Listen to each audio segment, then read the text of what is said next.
Remember this card. Okay.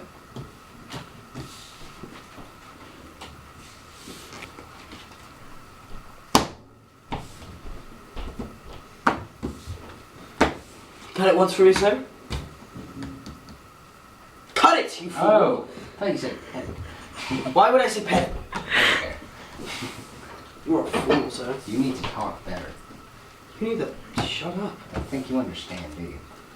I don't think you understand, communist. You're Hey, not bad, I seen what happens in Arizona.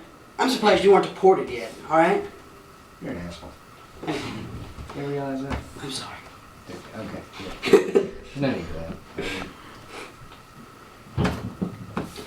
Still working on this card trick. Yeah, yeah. If you hadn't noticed. Kind of long. You don't mind me saying. Oh, thank you. I get. Oh my God. In out. I have to say, I do get that comment all the time. Oh, by the way. Yeah. Is this your card? Yes. Yeah. Alright. Alright, so let's get serious here. Alright. What are we talking about? Bad movies. Like Casino Royale. That was a bad movie. It wasn't a good James Bond movie. Quantum of Solace was a bad James Bond movie. That was a bad James Bond movie. One thing I want to talk about is like excessive sequels, but not just like excessive sequels. Excessive horror movie sequels. Oh my God! Why? Friday the 13th, Part 5. Jason Goes to Hell. No, that was 11. That was 11. The 11th movie was Jason Goes to Hell. Part 4 of Friday the 13th. The final chapter. Yes. Bullshit. What was that? I think there was 13 movies, not including Jason X, and then the remakes and Freddy vs. Jason. It's horror. I mean, of all genres to make sequels to, why would you pick the horror genre? Oh my God. The most predictable genre ever. If you're not going to do anything original with it, and you're just going to go for like I gotta say, predictable, Devil's Rejects was a great sequel. great horror movie. Great sequel. Yeah, It was an exception. it was. And I mean, at least Rob Zombie was original with that movie. Yeah. Like, he wasn't going for like the predictable serial killer movie. He actually put effort into it. Unlike some of these filmmakers, like, good example, Michael Bay. Oh my God. Michael Bay is one of the worst directors in the film industry. Without a doubt. But unfortunately, he's one of the highest paid. And you know why? Because we're stupid. And if you're one of these people that watches Bill O'Reilly religiously and you're like, no, we're not stupid, shut up. Yes, we are. You know why? Because we pay money to see Michael Bay's piece of shit movies. Transformers 2. 2. You know what? Oh. Transformers, the movie. Transformers, the movie, wasn't that bad. At least it was entertaining. Like, you had to be it was entertaining. I'm Shia LaBeouf. I love Megan Fox, but the only thing that loves me back is my car. And it only talks in little quips made from the radio. You need to realize that you need to be in the right mood to see that movie. Like, I went to see that movie. Transformers with Shia LaBeouf featuring the Autobots at like the last 20 minutes. Yeah, that was a bad, like, you should have started off with the Autobots right away. You shouldn't have, like, brought them in, like, 40 minutes into the movie, Michael Bay. Exactly. They should have started on Cybertron. That's really what they should have done. They should have started with the beginning of the war, but they decided not to because Michael Bay is a dipshit. And the thing about Transformers, like I said, you have to be in the right mood for that movie. But Transformers 2, there's no excuse. It's not even entertaining. It's just... It's just racism. It's blatantly racist. Oh my God, and the way Devastator dies, really, he gets kicked in the nuts. Yeah, exactly. Are you kidding me? I mean, like, the villain, whose name is in the title, who you've been building up for like 2 hours, gets his ass kicked in a minute and a half. Exactly.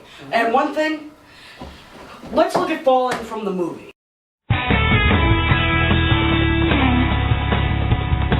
And now let's look at the Fallen from the original Transformers series.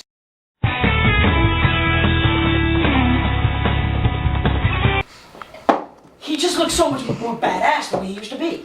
Yeah. It's just like, alright, so you took this whole guy with aura that is always around him, made of fire, and now he's like a bird thing.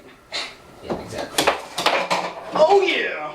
We should probably also talk about Platinum Dunes. Platinum Dunes. Oh my god. This production company is a group of the biggest dipshits in the world.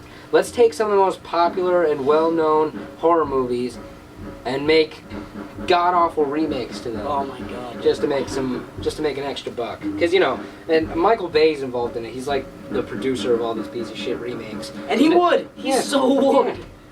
Because he just needs to rape cinema even more.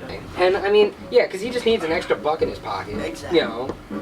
He just needs to keep getting involved. Oh my god. And, I mean, all these terrible remakes. Friday the 13th, The Hitcher, and most recently, I know you didn't see this, but I did, Nightmare on Elm Street. Terrible movie. I mean, I was talking to some friends, and I went on like a 10-minute rant about why I hated it. And then they were like, okay, well, how can you summarize the movie in like one word or one phrase? And for the one word, I thought, shitty. That's a good one. Yeah. But then I was like, that's too easy. Let me think of another. How's about this? Jump scares. That's the movie. Jump scare. Jump scare. Jump scare. Jump scare. Jump scare. Jump scare. Jump scare. It's jump scares. The whole movie.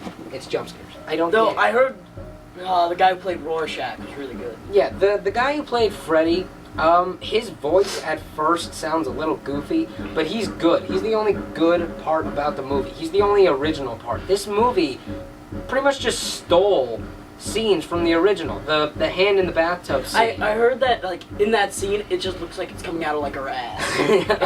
a little bit. Yeah, it's pretty funny.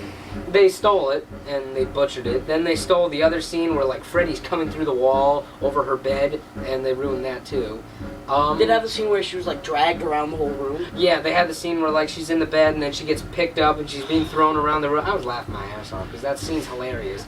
Then she just gets killed. And the weird part is, at first, it starts off with, like, this guy having one of those nightmares in this diner, and you assume, oh, okay, he's the protagonist. Then he gets killed, and you're like, oh, okay. Then who's the protagonist? So this Freddy? No, and then this woman who was talking to him at the diner, they focus on her now. Like, they focus on, like, her being home alone and her boyfriend and all that.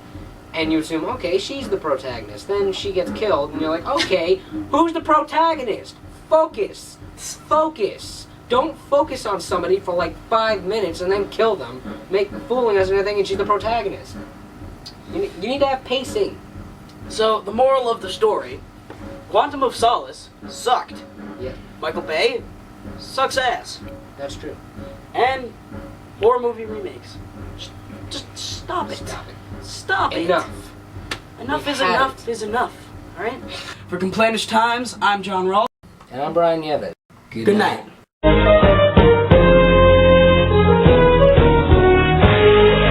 Dora, it's right there! And there's the tree. Get a GPS, bitch.